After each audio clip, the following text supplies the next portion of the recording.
شاکرا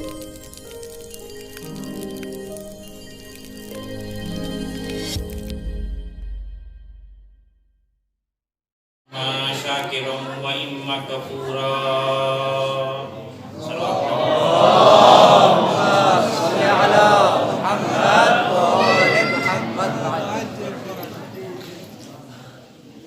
مجلس میں کافی تاخیر ہو گئی ہے، جو وقت دیا گیا تھا کم سے کم یہ مجلس کے ختم ہونے کا وقت میں بیان کو زیادہ پرانی نہیں کروں گا، لیکن کچھ باتیں جو ضروری تھیں اور میں سوچ کے آیا تھا وہ آپ کی خدمت میں عرض کروں گا۔ شب شہادت حضرت فاطمہ زہرا سلام اللہ علیہا ہے اور ہم سب شہزادی کے شوق میں شوقوار ہیں۔ پروردگار ہماری عزاداری کو قبول فرمائے۔ سورہ انسان اور سورہ دہر کہتے ہیں جس سورہ کی ابتدائی آیتوں کی میں نے تلاوت کی ہے کہ خود قاری محترم نے بھی اسی سورہ کی پہلے تلاوت کی تھی کہ دو نام ہیں اس سورہ کے، سورہ دہر اور سورہ انسان۔ سورہ دہر زیادہ مشہور ہے لیکن انسان بھی کہا جاتا ہے۔ انسان اس لیے کہا جاتا ہے اس سورہ کو کہ اس سورہ میں اللہ نے فقط اہل بیت کا تذکرہ کیا ہے۔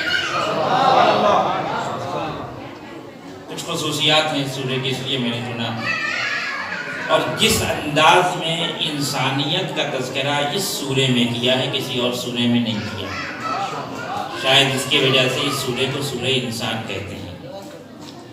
اب آزاد ظاہر ہے کہ سب افاضل علماء ہیں اور اس سورہ کے مطالب کو پڑھا بھی ہوگا، معنی کو بھی پڑھا ہوگا اور تلاوت بھی کرتے ہیں۔ مختلف جنت کی نعمتوں کا تذکرہ ہے اس میں، مختلف نعمتوں کا تذکرہ ہے اس میں۔ اب جو بات میں عرض کر رہا ہوں وہ جا کے آپ تصدیق کر لیجیے گا اس سورہ کو دوبارہ پڑھ کے۔ جنت کی ساری نعمتوں کا تذکرہ ہے لیکن ایک نعمت کا تذکرہ نہیں جو ہم کو سب سے زیادہ عزیز ہے، وہ ہے حور۔ حوروں کا تذکرہ نہیں ہے اس سورہ میں۔ قاعدتاً ہونا چاہیے تھا جب جنت کا تذکرہ ہو رہا ہے تو پھر حوروں کا تذکرہ نہ ہو تو فائدہ کیا ہے پھر؟ لیکن اللہ نے اس سورہ میں جنت کی مختلف نعمتوں کا تذکرہ کیا سوائے حور کے۔ برادران اہل سنت کے ایک عالم نے جب اس سورہ کی تفسیر کی تو انہوں نے یہ راز کھولا، شیعوں نے نہیں، اہل سنت کے ایک مفسر نے یہ راز کھولا کہ اللہ نے اس سورہ میں حور کا تذکرہ اس لیے نہیں کیا کیونکہ یہ سورہ فاطمہ زہرا کی شان میں نازل ہوا تھا۔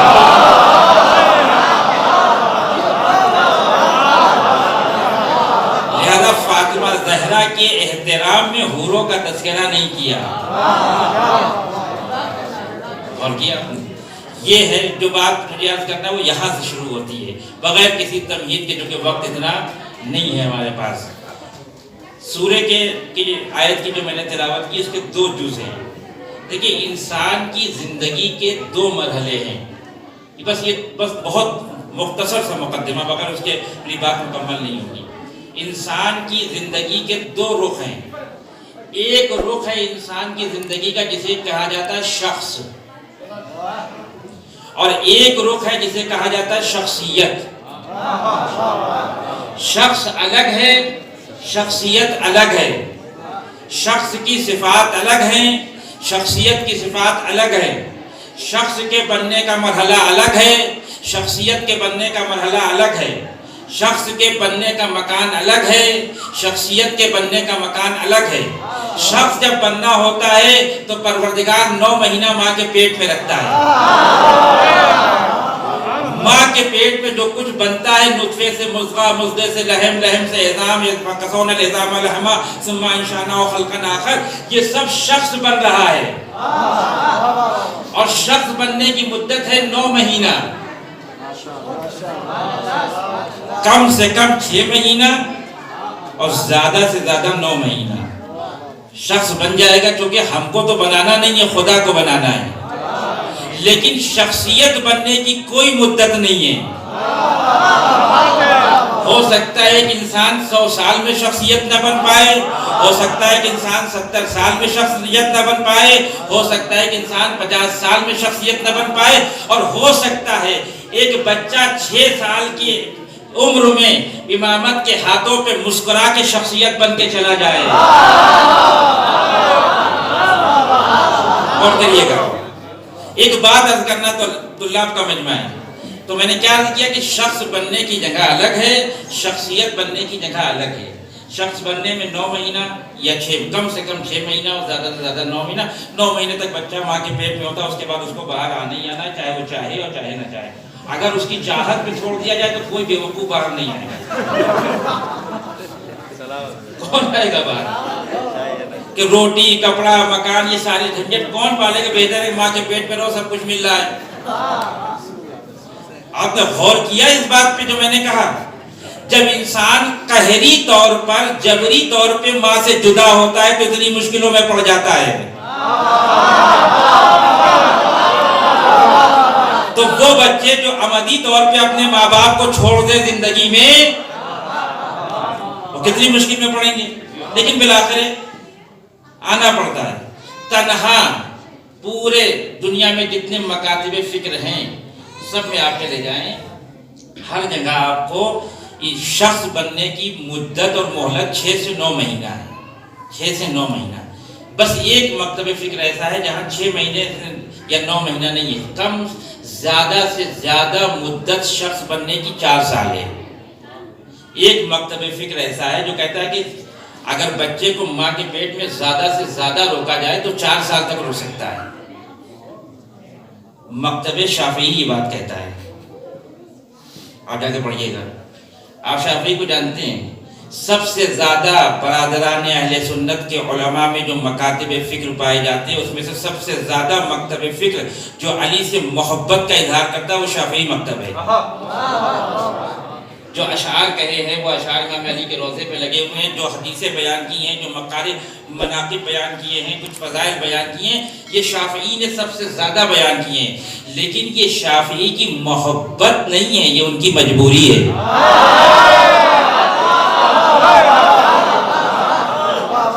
وہ مجبوری ہے۔ کیوں؟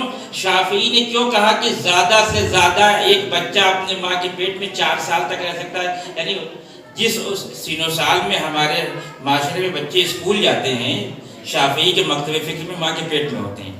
اس کی وجہ یہ ہے کہ شافعی کے والد نے سن 147 ہجری میں مدینے سے ہجرت کی مکے کی طرف، اور سن 151 ہجری میں واپس آئے مدینے، اور شافعی کی ولادت ہے سن 150 ہجری۔ بس خاموش پیغام ہے۔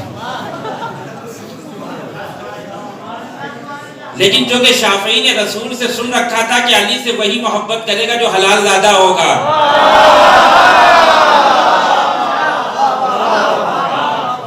سن 147 ہجری میں ہجرت کی، سن 151 ہجری میں واپس آئے، یعنی 4 سال کا عرصہ۔ لہذا اپنے مولد کو پاک و پاکیزہ بنانے کے لیے کہا کہ 4 سال تک بچہ ماں کے پیٹ میں رہ سکتا ہے۔ ذرا دشمن علی کی مجبوری کا اندازہ تو لگائیے کہ دشمن علی اتنا مجبور ہے کہ اپنی پاکیزگی کے لیے علی کے فضائل بیان کرتا ہے۔ صلوات پڑھیں محمد والے محمد پہ۔ توجہ رکھیے۔ تو شخص بننے کے لیے 9 مہینہ یا 6 مہینہ، شخصیت بننے کے لیے کوئی مدت معین نہیں ہے۔ بچے نے ماں کے پیٹ سے باہر قدم نکالا، شخصیت بننے کا وقت شروع ہو گیا۔ کب تک؟ جب تک وہ مر کے واپس نہ چلا جائے۔ لیکن یہ شخصیت بننے کے لیے 2 چیزیں بہت اہم ہیں۔ پیٹ کے اندر شخص بنتا ہے، آغوش مادر میں شخصیت بنتا ہے۔ ماں کی آغوش ہے جو کسی کو شخصیت بناتی ہے۔ جتنی بڑی شخصیت ماں کی ہوگی اتنی ہی بڑی شخصیت اس انسان کی ہوگی جو اس آغوش میں پل رہی ہو۔ توجہ رکھیے گا۔ اور اس کے بعد جو چیز انسان کو شخص سے شخصیت بناتی ہے وہ علم ہے۔ وہ علم کہاں ملتا ہے؟ حوض علمیہ میں۔ حوض علمیہ سے ہٹ کے کہیں جائیں گے تو کاذب علم ملے گا، صادق نہیں ملے گا۔ یا میں جملے بدل کے بات کہوں، جو بات ماں اپنی آغوش میں بچے کو زبان سے رٹاتی ہے وہی بات حوضہ اس بچے کو سمجھاتا ہے. ماں بچپنے میں کیا کہتی ہے بچے سے؟ کہو اللہ ایک. اسے کیا معلوم کہ اللہ ایک کیسا ہوتا ہے؟ وہ سوچتا ہے جیسے میرے باپ ایک ہیں، جیسے میری ماں ایک ہے، جیسے میرا بھائی ایک ہے، جیسے میری بہن ایک ہے، ویسے اللہ بھی ایک ہوگا. لیکن جب وہ شعور کی منزل پہ آ کے حوضے میں قدم رکھتا ہے، علم کی بارگاہ میں قدم رکھتا ہے، تو جو کچھ ماں نے یاد کرایا تھا حوضہ اسے سمجھاتا ہے کہ اللہ ایک کیسا ہے. شخصیت بننے کے لیے یا ماں کی آغوش چاہیے یا علم کی آغوش چاہیے. جب یہ شخصیت بن جاتی ہے تو اب سوال یہ ہے، سب سے اہم مسئلہ یہ ہے کہ شخص اور شخصیت کے صفات الگ الگ ہیں. شخص کے صفت الگ ہے، صفات الگ ہیں، شخصیت کے صفات الگ ہیں. میں بہت جلدی آگے بڑھ رہا ہوں. شخص کے صفات جو دکھائی دیں، چونکہ شخص دکھتا ہے، اس کا تعلق جسم سے. کالا ہونا، گورا ہونا، لمبا ہونا، ناٹا ہونا، دبلا ہونا، پتلا ہونا، یہ کیا ہے؟ یہ شخص کے صفات ہیں. اسلام نے کہا ہم اس صفات کو اہمیت نہیں دیتے. اگر اسلام شخص کے صفات کو اہمیت دے رہا ہوتا تو معزز خاندان کے لوگوں کو رسول اپنی بزم سے اٹھا کر کسی کالے کو بزم میں نہ بٹھاتے.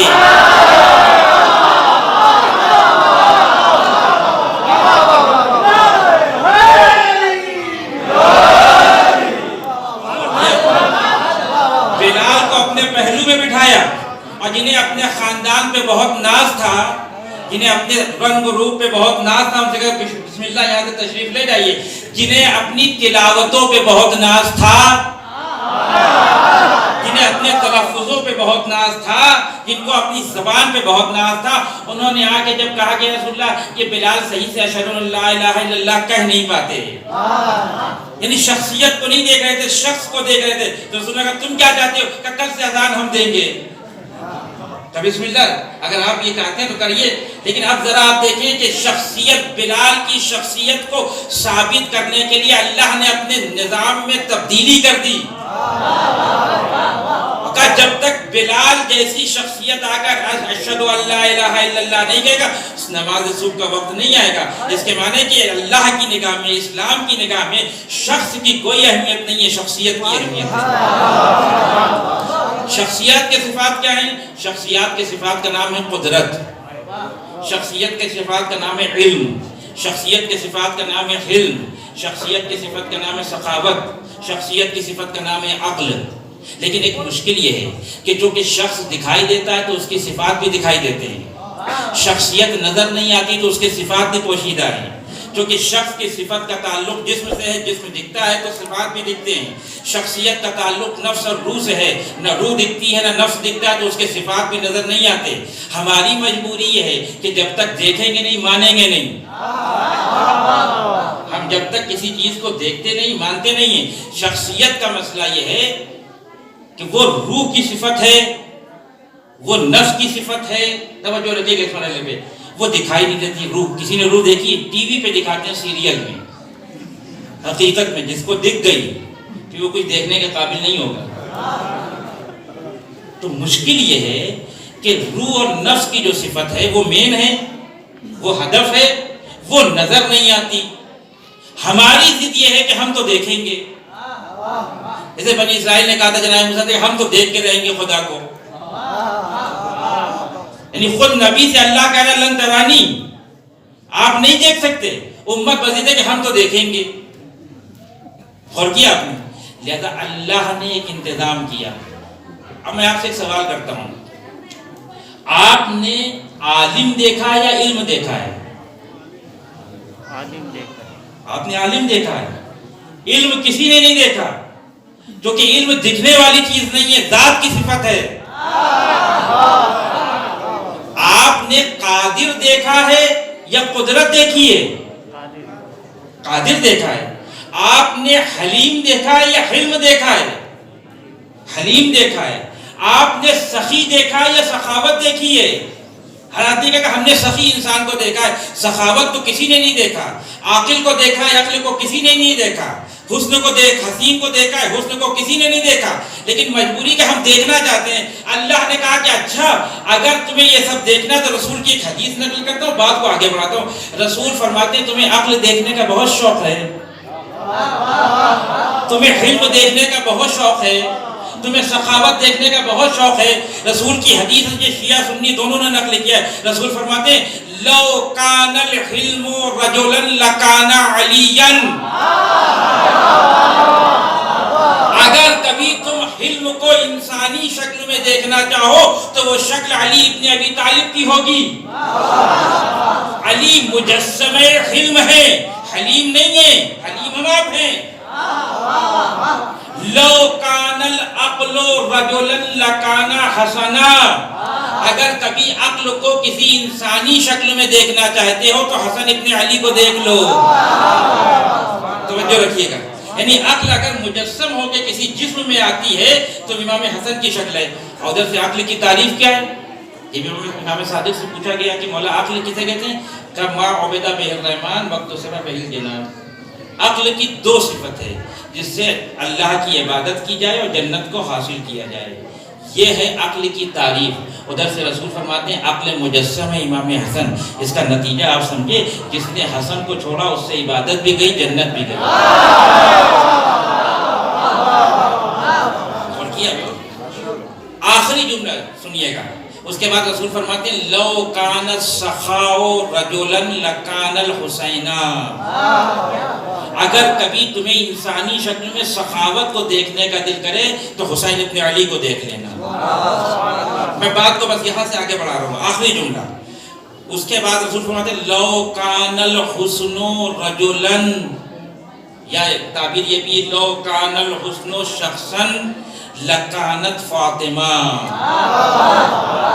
اگر کبھی شخصیت کی صفت جو حسن ہے، جو بیوٹی ہے، جسے خوبصورتی کہتے ہیں، اگر انسانی شکل میں دیکھنا چاہتے ہو تو فاطمہ کے وجود کو دیکھ لو. بات یہیں پہ ختم ہو جاتی تو ہم یہ سمجھتے ہیں کہ فاطمہ زہرا حسن ہے.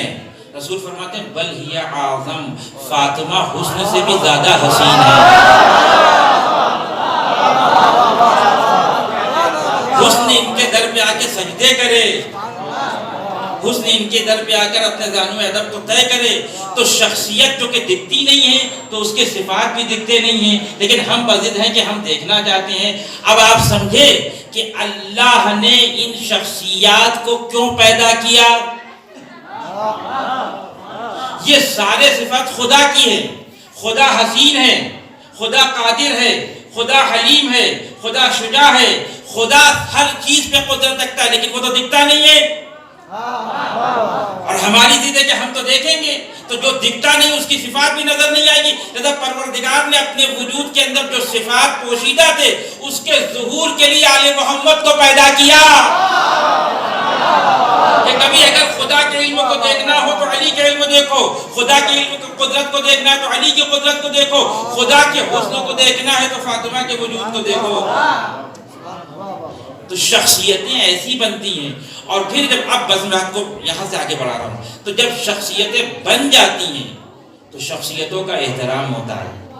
شخص کا احترام نہیں ہے، شخصیتوں کا احترام ہے. آپ بھی کرتے ہیں، ہم بھی کرتے ہیں. ہم سے بڑا کوئی عالم آ گیا اس کے احترام میں کھڑے ہو گئے، ہم سے بڑا کوئی فاضل آ گیا اس کے احترام میں کھڑے ہو گئے. یہ ادب ہے شخصیت کی تعظیم کا.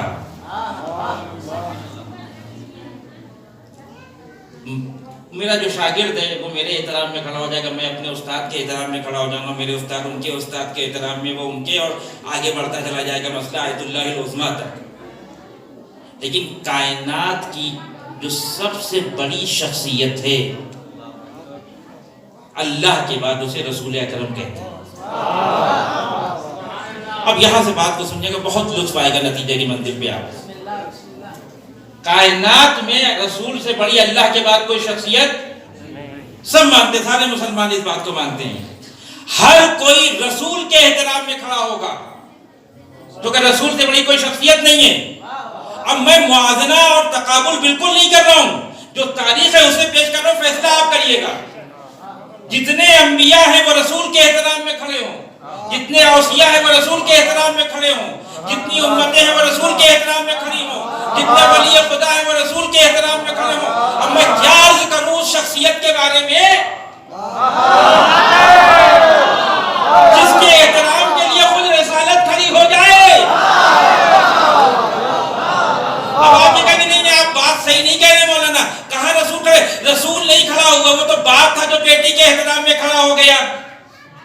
مسئلہ ہمارا آپ کا تو ہے نہیں.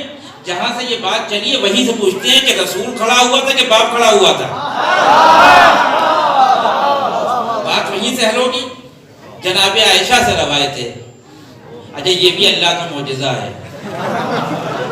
رسول کی جس بیوی سے نہیں پٹی جناب زہرا کی فضیلت کی زیادہ روایتیں وہیں سے نقل ہوئی ہیں. رسول کی اس بیوی نے کہا ہے کہ میں نے دنیا میں رسول کے بعد اگر کسی کو سب سے زیادہ سچا پایا تو فاطمہ. رسول کی اسی بیوی نے روایت نقل کی کہ جب میری چیز کوئی گم ہو جاتی تھی تاریخ میں اور میں تلاش کرنا چاہتی تھی تو انتظار کرتی تھی کہ فاطمہ آئے, ان کے وجود سے جو نور نکلے اس سے میں اپنی چیز کو تلاش کروں. اب اس باب میں جائیے, ایک بہت وسیع باب ہے یہ روایات کا جناب زہرا کی فضیلت کے. اس میں سے ایک روایت جو جناب عائشہ نے نقل کی فرماتی ہیں کہ کلما دخلت فاطمہ قام رسول اللہ علیہا. تو توجہ کریے کہ تھوڑا سا ترجمے پہ توجہ کریے گا تو لطف آئے گا. ترجمہ کیا ہوتا ہے کہ جب جناب فاطمہ زہرا بزم رسالت میں آتی تھی رسول پورے قد سے کھڑے ہو جاتے تھے. یہ ہم سب جب قوم میں جاتے ہیں, جب پبلک کے سامنے مومنین کے سامنے ہوتے ہیں تو عالم ہوتے ہیں. یہ ہماری شخصیت حقیقی نہیں حقوقی ہے. یہ شخصیت حقوقی ہے ہماری, حقیقی نہیں ہے. جب تک ہم مومنین کے سامنے عالم ہے عالم ہے, جب گھر چلے گئے تو بیوی کے لیے شوہر ہے, بچوں کے لیے باپ ہے, ماں باپ کے لیے بیٹے ہیں, بہن کے لیے بھائی ہیں, چچا کے لیے بھتیجے ہیں, ماموں کے لیے بھانجے ہیں. پھر وہاں ہماری شخصیت حقوقی نہیں چلتی, حقیقی چلتی ہے. بہت بڑا امامہ ہوگا ہمارے سر پہ لیکن میری ماں کہ بیٹا ادھر آؤ, مانی کہ مولانا صاحب تشریف لائیے. اجتہاد کے بہت بڑے درجے پہ فائز ہو جائیں ہم, لیکن جب گھر میں جائیں گے تو بیوی یہ نہیں کہے کہ مجتہد صاحب تشریف لائیے, کیونکہ ہماری شخصیت باہر کچھ اور ہے, گھر میں کچھ اور ہے.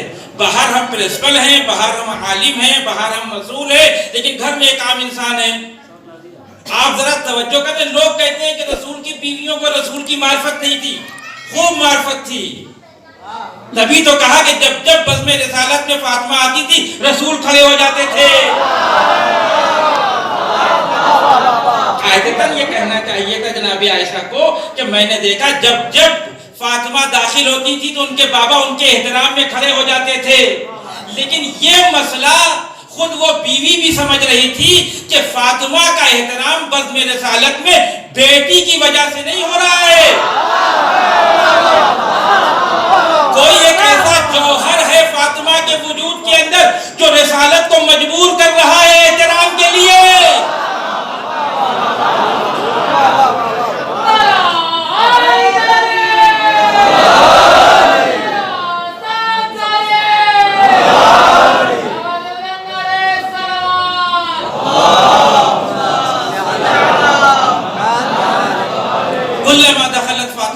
رسول اللہ علیہ. لیکن ترجمہ یہ نہیں ہے میرے دوستوں میرے عزیزوں کہ جب جب فاطمہ بزم رسالت میں آتی تھی تو رسول اپنے قد سے کھڑے ہو جاتے تھے. یہ ترجمہ نہیں ہے. الہا کا ترجمہ یہ نہیں ہے. لہا ہوتا تو یہ ترجمہ ہو جاتا. عربی زبان کی یہی لطافت ہے. تو یعنی اس کا مطلب کہ زوجہ رسول بھی سمجھ رہی ہیں کہ رسول گھر میں ہو یا گھر کے باہر وہ رسول ہے. اس کا کوئی اپنا عمل ذاتی عمل نہیں ہے, وہ رسول ہے. کیونکہ قرآن نے کہہ دیا وما محمد الا رسول, محمد کچھ نہیں بس رسول ہے. اس کے معنی کیا ہے؟ اگر محمد کسی کا احترام کریں تو رسالت احترام کر رہی ہے. محمد کسی کو نکالیں تو محمد نہیں نکال رہے, رسالت نکال رہی ہے. محمد کسی کو بلائیں تو محمد نہیں بلا رہے, رسول بلا رہا ہے. اس عربی کی لطافت کو پہچانا تو اور لطف آئے گا. کلما دخلت فاطمہ قام رسول اللہ علیہ. ایک مرتبہ کہا جاتا ہے الیہا, ایک مرتبہ کہا جاتا ہے لہا. میں یہاں پہ بیٹھا ہوں, ایک بہت بزرگ شخصیت وارد ہوئی, چہرے میں نور, بڑا سا ماما. ان کے احترام میں کھڑا ہو گیا ممبر پہ. یہ کھڑا ہونا جو یہاں پہ, جب یہاں پہ کھڑا ہو کے احترام کا, وہ وہاں پہ ہیں, میں یہاں پہ کھڑا رہوں گا. میں کہتا تشریف لائیے سرکار یہاں. تو یہ جو احترام میں کھڑا ہوا ہوں اس کو لہو کہتے ہیں, لہو. اور کوئی خاتون آ جائے گی تو لہا ہو جائے گا اس کے لیے. لیکن کوئی بہت زبردست شخصیت وارد ہو اور میں احترام میں بھاگ کے اس کے پاس چلا جاؤں، میں اس بات کا انتظار نہ کروں کہ وہ یہاں تک آئے، میں جو بھاگ کے گیا ہوں تو وہاں پہ لہو نہیں ہوگا، الہ ہوگا، الہ ہوگا۔ دیکھیں رسول کی بیوی کیا کہہ رہی ہے، کلما دخلت فاطمہ قام رسول اللہ علیہا، جب فاطمہ بزم رسالت میں آتی تھی رسول کھڑے نہیں ہوتے تھے، صرف کھڑے نہیں ہوتے تھے، فاطمہ کی طرف بھاگ کے جاتے تھے فاطمہ کے احترام کے لیے۔ اور کیا آپ نے، اور اس کے بعد جناب فاطمہ زہرا کے کو اپنے ساتھ میں لیتے تھے، ہاتھوں کو چومتے تھے، پیشانی کا بوسہ لیتے تھے، اس کے بعد کہتے تھے فاطمہ تمہارے جسم سے مجھے جنت کی خوشبو آ رہی ہے، یہ ایک الگ باب فضیلت کا۔ اور اس کے بعد خود رسول کی بیوی کہتی ہیں کہ میں نے دیکھا کہ رسول جہاں پہ خود بیٹھے تھے وہاں پہ فاطمہ کو بٹھاتے تھے، کہتے فاطمہ تم میری جگہ پہ بیٹھو۔ یہ غیر معمولی فعل ہے میرے دوستوں، میرے عزیز، رسول جہاں بیٹھتا ہے وہ معمولی جگہ نہیں ہے۔ پھر میں بات کہوں گا کہ رسول کی حرم میں رہنے والی ازواج کو خوب پتہ تھا، سب کو خوب معرفت تھی۔ رسول کی ایک بیوی ہیں جن کا نام ہے ام حبیبہ، ابو سفیان کی بیٹی، باپ نالائق لیکن بیٹی لائق ہوتا ہے۔ رسول کی شادی بہت چاہتی تھی رسول کو، آپ نے سنا ہے کہ رسول کی 9 بیویاں تھیں اور رسول ہر بیوی کے گھر ایک دن رہتے تھے، بیویوں نے انتظام کیا تھا رسول کے سونے کا، بیٹھنے کا، آرام کرنے کا، تو ام حبیبہ نے بھی انتظام کیا تھا کہ ایک بستر لگایا تھا کہ نہیں وہاں پہ آ کے رسول بیٹھتے تھے۔ ایک دن ایسا ہوا کہ باپ بیٹی سے ملنے کے لیے گھر آ گیا، اپنی بیٹی سے ملنے، باپ پہ مل سکتا ہے کوئی مشکل نہیں ہے، اور ابو سفیان گھر میں داخل ہوا۔ آپ توجہ رکھیے گا کہ رسول اپنی جگہ پہ فاطمہ کو بٹھا رہے ہیں،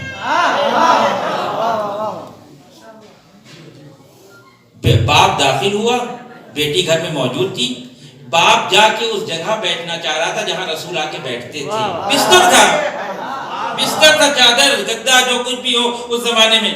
بیٹی نے جیسے ہی دیکھا کہ بابا رک جائیے، بابا رک جائیے، یہ سمجھے کہ کچھ اہتمام کرے گی ہمارے لیے میری بیٹی کے باپ آیا ہے گھر میں۔ بیٹی دوڑ کے گئی اور اس بستر کو ہٹایا جس پہ رسول بیٹھتا تھا، اس جگہ کو خالی کیا اور کہا آپ بیٹھیے، آپ کو پتہ نہیں یہ رسالت کا بستر ہے، اس کے معنی یہ ہے کہ رسول کی جگہ پر کوئی ایسا انسان نہیں بیٹھ سکتا جو رسول جیسا نہ ہو۔ اب رسول خود اگر اپنی بیٹی کو اپنی جگہ پہ بٹھا رہے ہیں تو اسی کا مطلب ہے کہ فاطمہ میرے جگر کا ٹکڑا ہے۔ اپنی جگہ پہ بٹھاتے تھے اور کہتے تھے فاطمہ تمہارے وجود سے مجھے جنت کی خوشبو آتی ہے۔ اب یہ بڑا سنگین مرحلہ، بس آخری مرحلہ۔ اچھا اگر فاطمہ زہرا کے جسم سے جنت کی خوشبو آتی ہے تو پھر رسول کے جسم سے بھی آنا چاہیے، کیونکہ جسم کے ایک حصے سے اگر خوشبو آ رہی تو دوسرے سے بھی آئے گی۔ فاطمہ بغضۃ منی کا مرحلہ ہے، ایسا تو نہیں کہ جسم کے ایک حصے سے خوشبو آئے دوسرے حصے سے خوشبو نہیں آئے۔ تو اگر فاطمہ زہرا کے جسم سے خوشبو آ رہی ہے تو رسول اکرم کے جسم سے بھی خوشبو آنا چاہیے۔ بڑا لطیف مرحلہ ہے عزیزوں میرے دوستوں۔ کسی نے سونگھی،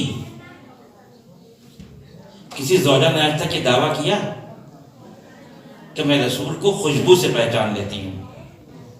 لیکن آپ ہر شب جمعہ 2 دلیل دوں گا، ایک قرآن سے ایک حدیث کے ساتھ، اور بات کو ختم کرتا ہوں۔ ہر پنجشنبہ آپ حدیث قصہ کی تلاوت کرتے ہیں، کیا ہے حدیث قصہ میں کہ جب رسول کو ذوف محسوس ہوا، دیکھیے ایسا ہوتا ہے کہ جب باپ اپنی بیٹی کو رخصت کر دیتا ہے، شادی کرنے کے بعد رخصت کر دیتا ہے، اور باپ کو کوئی ضرورت پیش آتی ہے تو بیوی کی طرف مراجعہ کرتا ہے، بیٹی کی طرف نہیں کرتا۔ اگر اس کو کوئی پریشانی پیش آئے، طبیعت خراب ہے تو بیوی کے پاس جاتا ہے کہ میری طبیعت خراب ہے۔ یہ عجیب شخص ہے، یہ عجیب شخص ہے کہ جو جسم میں ذوق محسوس کر رہا ہے اور 9 بیویاں موجود ہیں، 9 کو چھوڑ کے بیٹی کے پاس جا رہا ہے. یہ بیٹی کے پاس، وہ بھی فاطمہ جیسی بیٹی کے پاس جانے کا مقصد یہ کہ رسالت یہ بتانا چاہ رہی ہے یہ وہ والا ذوق نہیں جو تمہارے جسموں میں پیدا ہوتا ہے. جناب فاطمہ زہرا کے گھر پہ گئے، وہ پوری ساری داستان نہیں پڑھوں گا، میں صرف اشارہ کروں گا، اور کہا کہ چادر دے دو مجھے. اب اس چادر میں بہت سے نکات ہیں، وہ آپ سن چکے، میں نہیں بیان کروں گا. اور رسول چادر اوڑھ کے ایک کمرے میں، اب کتنا بڑا سا گھر جناب زہرا کا، لیٹ گئے کہ بیٹی میں یہاں آرام کر رہا ہوں.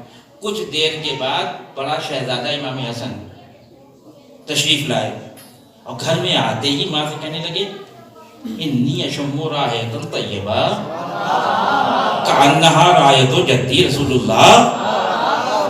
اے مادر گرامی، میں ایک خوشبو سونگھ رہا ہوں جیسے کہ میرے نانا کی خوشبو ہو.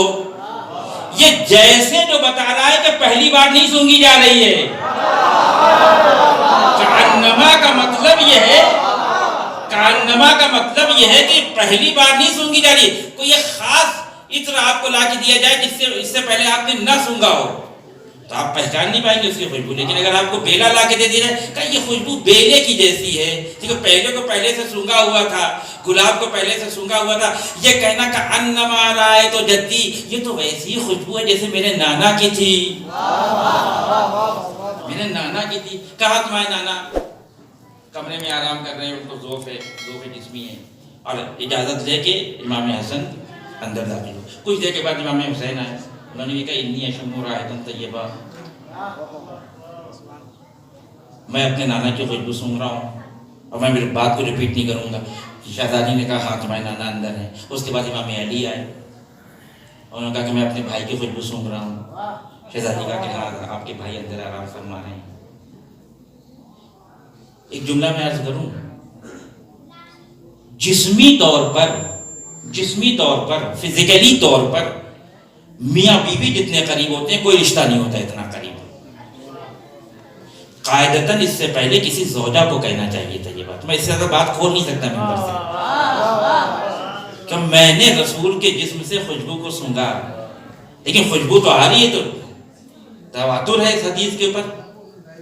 اور اگر کسی کو کوئی نہیں مانتا حدیث کے کو، کسی کے ذہن میں خناس ہے، تو قرآن کو تو مانتا ہی ہے، وہاں تو انکار نہیں ہو سکتا. تو یہ حدیث کے ساتھ اتنی بات تو سمجھ میں آ گئی کہ رسول کے جسم سے خوشبو آتی ہے، کیونکہ فاطمہ زہرا کے جسم سے خوشبو آتی ہے. اگر ہم روایت کو نہیں مانتے، یہ آپ کی اپنی روایت ہے. آپ قرآن کو مانتے ہیں، یہ ہمارا تمہارا تو ہے نہیں، یہ تو اللہ کا ہے. جناب یوسف جب بھائی آیا اور بھائی نے آ کے بتایا، چھوٹا والا بھائی جو بہت چاہتا تھا، جس نے کہا تھا کہ مارو نہیں ان کو، کنویں میں پھینک دو، بنیامین جن کا نام تھا، اس نے آ کے بتایا کہ بھائی بابا کی طبیعت بہت خراب ہے، اور روتے روتے ان کی آنکھ کا نور چلا گیا. نتیجے کی منزل پہ بہت لطف آئے گا عزیز ہو. تو جناب یوسف نے کہا میرے بابا کی آنکھوں کی روشنی چلی گئی. کہاں؟ تو یہ جناب یوسف نے اپنے ایک نوکر کو بلایا، اپنے جسم سے کرتا اتارا، اس نوکر کو دیا. کہاں ہے جناب یوسف؟ مصر میں. جناب یعقوب کہاں ہے؟ فلسطین میں. فاصلہ ہے، اچھا خاصا فاصلہ ہے مصر کا اور فلسطین کا، اگرچہ بارڈر ملا ہو ادھر سے، لیکن فاصلہ ہے. اور کہا کہ اس میرے کرتے کو لے کے جاؤ، میرے بابا کی آنکھوں پہ ڈالنا، نور واپس آ جائے. کرتا پہنا ہوا تھا، وہ نوکر لے کے چلا کرتا. یہ قرآن ہے، یہ روایت نہیں ہے جس کا انکار کر دے کوئی. کرتا لے کے چلا. ادھر جناب یعقوب اپنے بیوی بچوں کے ساتھ بیٹھے ہوئے تھے، اور بیٹھے بیٹھے ایک دفعہ کہا کہ میں یوسف کی خوشبو سونگھ رہا ہوں. لولا ان تفندون، اگر تم مجھے دیوانہ نہ سمجھو. اس کے معنی کہ جو رسالت کی خوشبو سونگھنے کا دعویٰ کرتا، لوگ اس کو دیوانہ سمجھتے ہیں. میں یوسف کی خوشبو سونگھ رہا. کہاں مصر، کہاں فلسطین. ایک باپ بیٹھا ہوا ہے، ایک بیٹے کی خوشبو سونگھ رہا ہے. تو وہیں تو ماں بھی بیٹھی ہوئی تھی. جناب یوسف کی ماں بھی تو وہیں بیٹھی تھی، بھائی تو وہاں بیٹھے تھے، بہنیں بیٹھی ہوئی تھی، اور رشتہ دار بیٹھے. ان کو بھی کہنا چاہیے ہاں ہاں ہم بھی سونگھ رہے ہیں. یہ عجیب خوشبو ہے جو مصر سے فلسطین تک آتے آتے جناب یعقوب کی مشام تک پہنچ رہی ہے، ماں تک نہیں پہنچ رہی. باپ کو سنگائی دے رہی ہے، بیٹوں کو نہیں سنگائی دے رہی ہے، بیٹیوں کو نہیں سنگائی دے رہی ہے. اچھا چلیے بہت دور سے مانتے ہیں، کم سے کم اس کو تو سنگائی دینا چاہیے جو کرتا لے کے آ رہا ہے.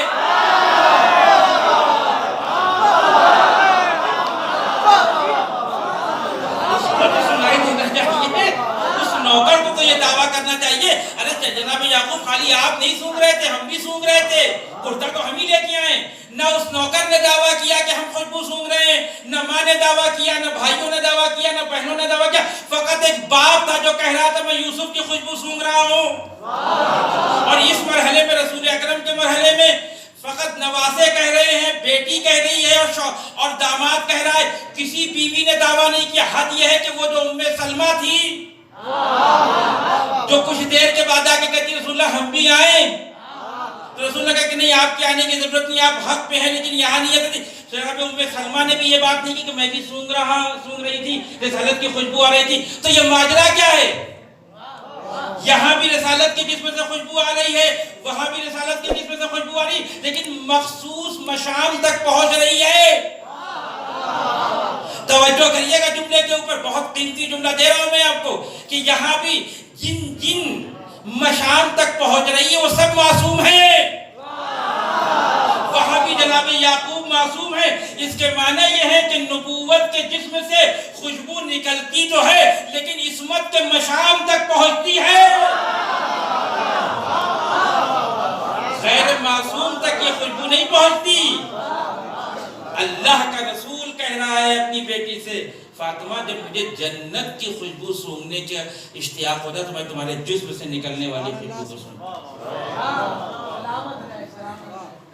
یہ ہے شخصیت فاطمہ زہرا. یہ ہے شخصیت فاطمہ زہرا. جب اس شخصیت کو پہچان لیجئے تب سوچئے جس آغوش میں یہ پلی ہے اس خدیجہ کا کیا مرتبہ ہو. کیا کہا کہ شخصیتیں آغوش مادر میں پلتی ہیں. جن معاشرے میں ماں کا کردار اچھا نہیں ہوتا وہاں شخصیتیں بھی پیدا نہیں ہوتی ہیں. سوچیے جناب خدیجہ کا کیا مرتبہ ہوگا. بس ایک بات اور بات کو ختم کرو. سنا ہے آپ نے قرآن میں اللہ نے رسول کی بیویوں کو ڈانٹا ہے واقعی ڈانٹا ہے. اے رسول کی بیویوں خبردار جہالت والا کام نہیں کرنا، جہالت کی عورتوں کی طرح تم میں زینت نہیں کرنا. خبردار دروازے پہ آئے ہوئے کسی نامحرم سے نرم آواز میں باتیں نہ کرنا. خبردار یہ نہ کرنا، خبردار وہ نہ کرنا.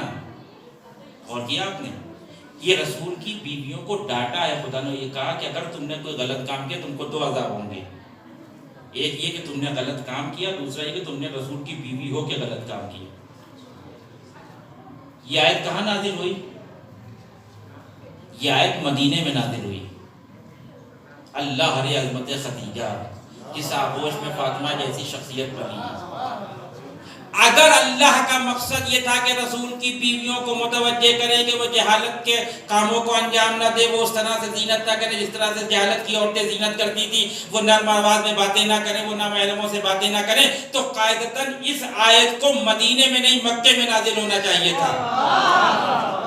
کیونکہ رسول کی ازدواجی زندگی کا سلسلہ مکے سے شروع ہوا ہے جناب خدیجہ سے، لیکن قدرت نے رسول کی بیویوں کو تک یہ پیغام پہنچانے کے لیے انتظار کیا کہ رسول مکے کو چھوڑیں، خدیجہ دنیا سے جائیں، رسول مدینے میں آئیں، اور جب رسول مدینے میں آ کے ازدواج کرے تب یہ آیت نازل ہو. اس کا معنی تو یہ ہے کہ جتنا اعتبار رسالت کو خدیجہ کے کردار پہ تھا اتنا ہی خدا کو تھا.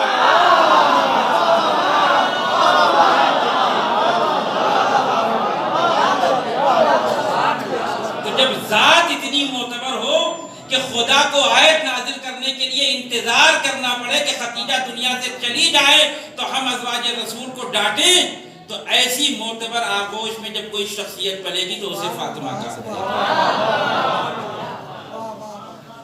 بس. اور جب شخصیت بڑی ہوتی ہے نا تو چھوٹے مصائب بھی اس کے پر بہت بڑے ہو جاتے ہیں.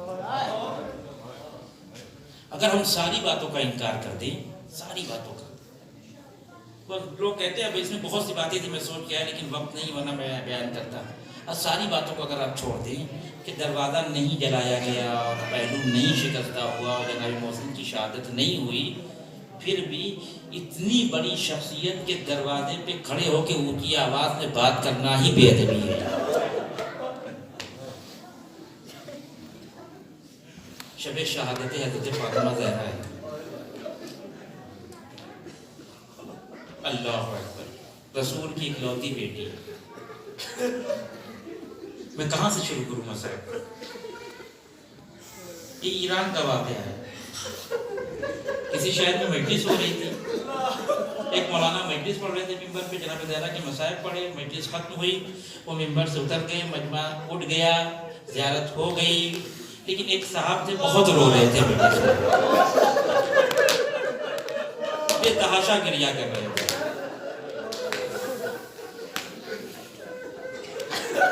لوگ ان کو دیکھ لیں، بہت دیر گزر گئی گریا کرتے کرتے. جب وہ خاموش نہیں ہوئے تو وہ مولانا خود اس شخص کے پاس گئے، اس کو اٹھایا، اس کو گلے سے لگایا، تسلی دی اور کہا بھائی سب رو رہے تھے، خاموش ہو گئے، تو خاموش کیوں نہیں ہوا؟ تو اتنا رو کیوں رہا ہے؟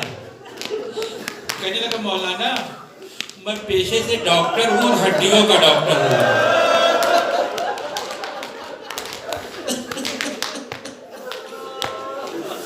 یہ سوچ کے روئیے گا کہ شب شہادت ہے، یہ سوچ کے روئیے گا کہ حسنین رو نہیں پائے ماں کے اوپر، کیونکہ علی نے منع کیا تھا بیٹا بلند آواز سے نہ رونا، ایسا نہ ہو کہ پڑوسیوں کو معلوم ہو جائے تمہاری ماں دنیا سے چلی گئی. کہتا مولانا میں ہڈیوں کا ڈاکٹر ہوں، متخصص ہوں، مجھے معلوم ہے کہ جسم کی اگر کوئی ہڈی ٹوٹ جائے تو انسان جتنی بار حرکت کرتا اسے تکلیف محسوس ہوتی ہے. لیکن اس کے بعد کا جملہ بڑا عجیب ہو کہتا ہے لیکن مولانا پسلیوں کا مسئلہ بہت الگ ہے. جب انسان کی پسلیوں کی ہڈی ٹوٹتی ہے تو ہلنے سے تکلیف نہیں ہوتی، جتنی بار انسان سانس لیتا ہے اسے تکلیف ہوتی. اللہ اکبر، کم سے کم 75 دن، زیادہ سے زیادہ 95 دن سوچئے زہرا نے جب سانس لی ہوگی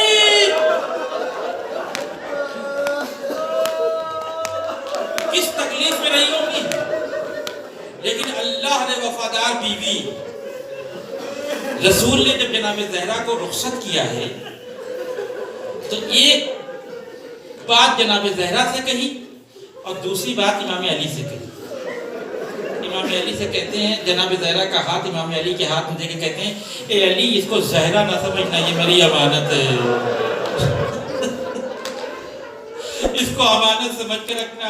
لہذا جب امام علی جناب زہرا کو قبر کے حوالے کرنے سے آواز دیتے تھے وَلَقَدِ اسْتُرْجِعَتُ الْوَدِيَّةُ، یا رسول اللہ جو آپ نے امانت دی تھی میں واپس کر رہا ہوں.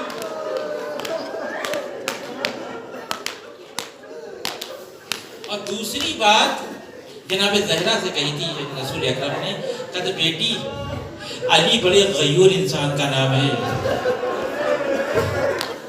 علی سے غیرت مند انسان تمہیں دنیا میں ملے گا نہیں. دیکھو علی سے کسی ایسی چیز کا مطالبہ نہ کرنا جسے علی پورا نہ کر سکے. پوری 9 سال کی زندگی جو علی ابن ابی طالب کے ساتھ جناب زہرا نے گزاری، اس بات کی رعایت کرتی کہ میرے کسی عمل سے علی کو تکلیف نہ ہو، میرے کسی عمل سے علی کو تکلیف نہ. سنیں گے تو بہت روئیں گے. لہذا اتنی مصیبتوں کے بعد جب تک علی ابن ابی طالب گھر میں رہتے تھے زہرا نہیں روتی تھی. اس سوچ کے معلوم تھا، مجبوری معلوم تھی امام علی کو کہ علی تلوار نہیں اٹھا سکتے، علی کسی کو مار نہیں سکتے. لہذا احتیاط یہ تھی کہ جب علی گھر کے باہر چلے جاتے تھے تو گھر کے کسی کونے میں بیٹھ کے روتی تھی اور خیال رکھتی تھی کہ علی کے آنے سے پہلے رونا بند کر دیں. سنیں گے ایک دن ایسا ہوا کہ رونے میں ایسا مصروف تھی شہزادی کہ پتہ ہی نہیں چلا کہ شوہر کب گھر میں آ گیا. علی ایک دفعہ گھر میں وارد ہوئے، دیکھا نبی کی بیٹی ایک کونے میں بیٹھ کر رو رہی ہے، پہلو میں آ کے بیٹھ گئے، آواز دیتے بی بی محسن کا ماتم کر رہی ہے. بی بی نے کہا نہیں نہیں اے ابو الحسن میں محسن کے اوپر گریہ نہیں کر رہی ہوں، اپنے بابا کے جانے میں گریہ کر رہی ہے. کہا نہیں میں اپنے بابا کے جانے میں گریہ نہیں کر رہی ہوں. کہا پھر گریہ کیوں کر رہی ہے؟ کہا یعنی مجھے آپ کی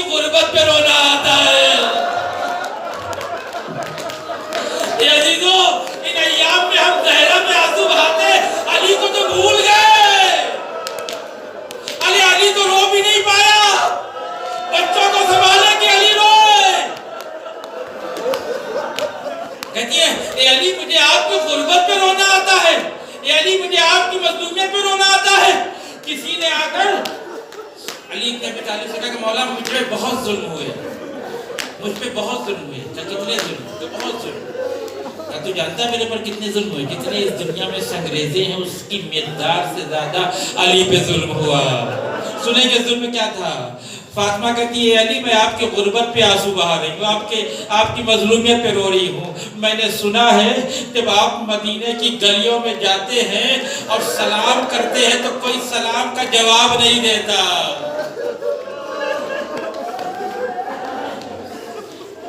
حالات دیکھیں، کوئی سلام کا جواب نہیں دیتا، سلام کا جواب نہیں دیتا۔ علی کہتے ہیں فاطمہ مرحلہ یہاں تک نہیں ہے کوئی میرے سلام کا جواب نہیں دیتا، اب مظلومیت اتنی ہو گئی کہ کوئی علی کو لائق سلام نہیں سمجھتا۔ اللہ اکبر، جس کے اوپر فرشتے آ کے سلام کرے مدینے والے اسے لائق سلام نہ سمجھے۔ بس فاطمہ بہت بڑی ڈھارس تھی، میں نے مجلس کو ختم کیا دی تو فاطمہ بہت بڑی ڈھارس تھی علی کے لیے۔ جب تک فاطمہ تھی علی کی پشت مضبوط تھی، لہذا جب فاطمہ دنیا سے جانے لگی اور اپنی کنیز سے کہا کہ میں خاص کمرے میں جا رہی ہوں، جب تک تسبیح و تحلیل کی آواز آتی رہے سمجھنا فاطمہ زندہ ہے۔ اور دیکھو میرے بچے آئے تو میرے مرنے کی خبر بعد میں دینا، کھانا پہلے کھلا دینا۔ فاطمہ حجرے میں گئی، عبادت کرتی رہی، اور جب آواز آنا بند ہو گئی کنیز سمجھ گئی کہ فاطمہ دنیا سے چلی گئی، رسول کی بیٹی۔ ارے دونوں شہزادے گھر میں داخل ہوئے، آواز دی اماں اماں، گھر کی کنیز سامنے آئی، آؤ بچوں کھانا کھا لو۔ ایک دفعہ بچوں نے کہا اے ماں کی کنیز تم نے کبھی دیکھا ہے؟ میں نے ماں کے بغیر کبھی کھانا کھایا؟ اب رہا نہ گیا فضا سے آواز دی ہے میرے شہزادوں، اب ماں کے ساتھ کھانا کھانا نصیب نہیں ہوگا۔ ارے تمہاری ماں دنیا سے چلی گئی۔ ارے بچوں نے ایک دفعہ مسجد کا رخ کیا، بہت دور نہیں ہے گھر سے مسجد۔ ارے وہ کتنی دور ہوگی؟ جس گھر کا دروازہ مسجد میں کھل رہا ہو۔ مسجد میں دوڑتے دوڑتے گئے اور کہتے بابا غضب ہو گیا، اماں دنیا سے چلی گئی۔ اب جملہ سنیے گا، بہت زیادہ فاصلہ نہیں ہے مسجد کا گھر سے، لیکن روایتیں کہتی ہیں کہ جب جناب علی بن ابی طالب نے زہرا کی شہادت کی خبر سنی تو مسجد سے گھر آتے آتے علی 3 بار کمر پکڑ کے بیٹھے۔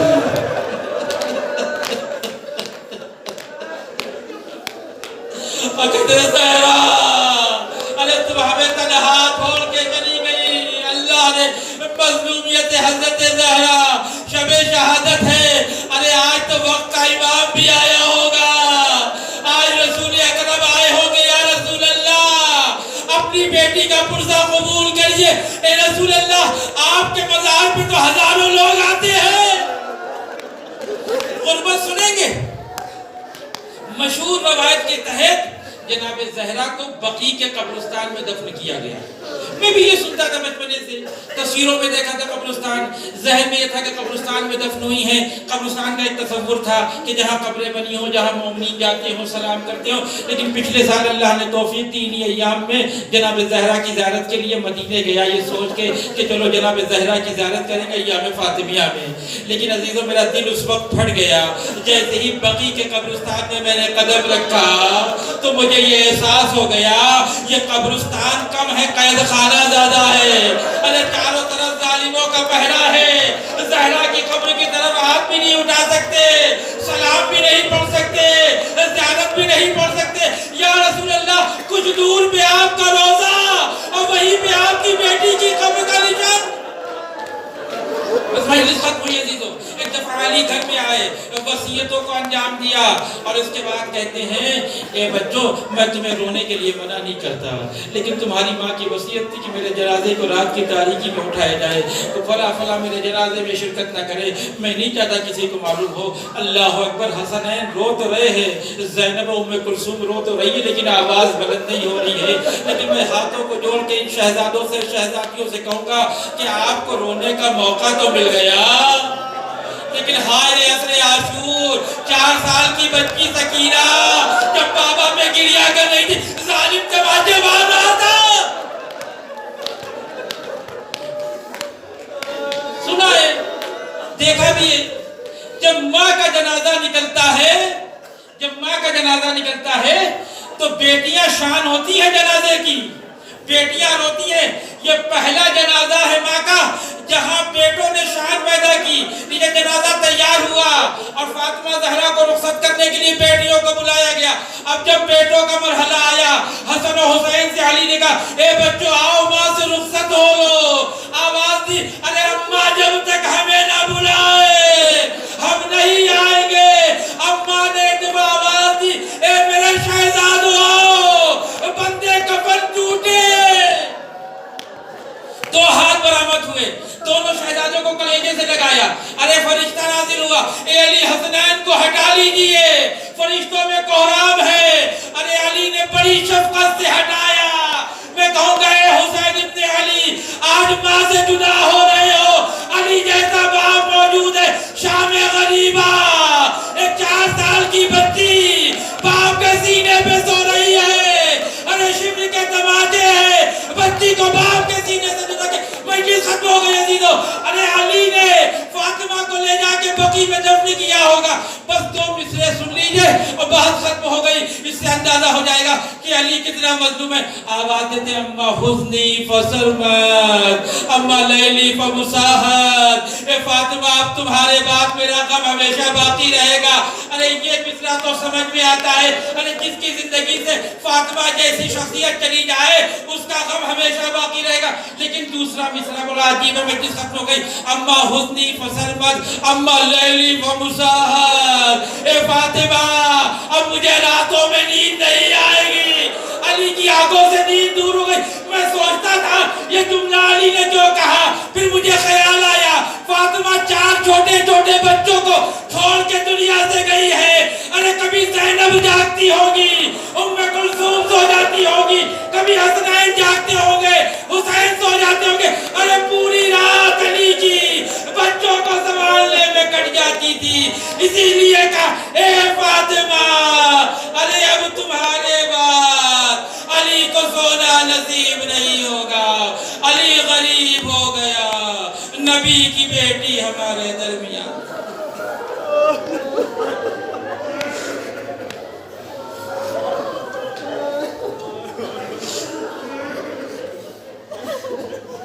انا للہ و انا الیہ راجعون۔ پروردگار تجھے واسطہ محمد و آل محمد کا ہمارے اس مختصر سی ادا کو تو قبول فرما۔ جو لوگ مقروض ان کے قرضوں کو دور فرما، جو لوگ حجزات کے مشتاق ان کو حجزات میں فرما۔ علماء کرام، مناظر کرام، انقلاب اسلامی کا سایہ ہمارے سروں پہ باقی رکھا۔ دیگر ہماری اس عزاداری کو قبول فرما، جہاں کہیں بھی شیعہ نہج رکھ کر ان کی جان و مال و عزت و آبرو کی حفاظت فرما۔ پروردگار تجھے واسطہ محمد و آل محمد کا ہمیں توفیق عنایت فرما کہ ہم جناب فاطمہ زہرا کی سیرت پہ عمل کر سکیں۔ پروردگار تجھے واسطہ محمد و آل محمد کا ہمارے زمانے کے حضور میں تعدیل فرما، ہم کو ان کے اعوان و انصار کو شامل فرما۔ ربنا وتقبل دعاء انک انت السمیع العلیم وتب علینا انک انت التواب